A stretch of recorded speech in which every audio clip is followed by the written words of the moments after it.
আলাইকুম রহমতুল্লাহ বারকাতু। সম্মানিত ভিউয়ার্স, যে যেখান থেকে দেখছেন এবং শুনছেন আপনাদের অসংখ্য ধন্যবাদ।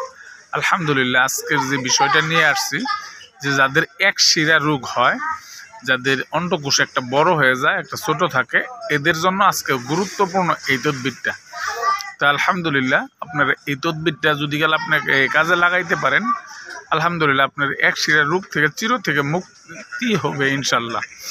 আর আমার এই ভিডিওটা যদি কেউ দেখে থাকেন তাহলে ফলো দিয়ে রাখবেন, পাশে থাকবেন। আর যদি এই ইউটিউবে দেখে থাকেন তাহলে আপনি সাবস্ক্রাইব করবেন ইনশাল্লাহ। আর এই লাইক কমেন্ট শেয়ার করতে ভুলবেন না। আলহামদুলিল্লাহ, চলেন আমরা মূল কাজের মধ্যে চলে যাই।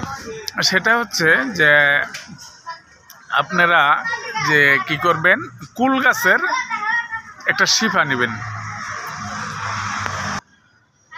এবং এই এমনি চালতা গাছ, যে চালতা চুক্কা গাছ আছে, এই চালতা গাছের শিফা নেবেন। কুল গাছ এবং চালতা গাছ, এই দুই গাছের শিফা নেবেন। এই শিফা নেওয়ার পরে আপনি এই দুইটা গাছের শিফাগুলো আপনি আপনার কোমরের মধ্যে ধারণ করে দিবেন।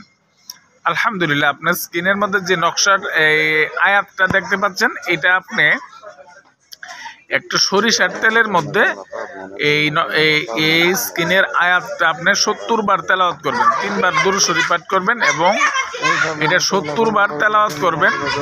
তেলাওয়াত করার পরে ওই তেলটা আপনি ওই জায়গা মালিশ করে দিবেন। এইভাবে আপনি যদি অল্প কিছুদিন করতে পারেন, আপনার এক শিরা রোগটা চিরতরে আলহামদুলিল্লাহ আল্লাহ সুবহানাহু ওয়া তাআলা ভালো করে দিবেন ইনশাআল্লাহ।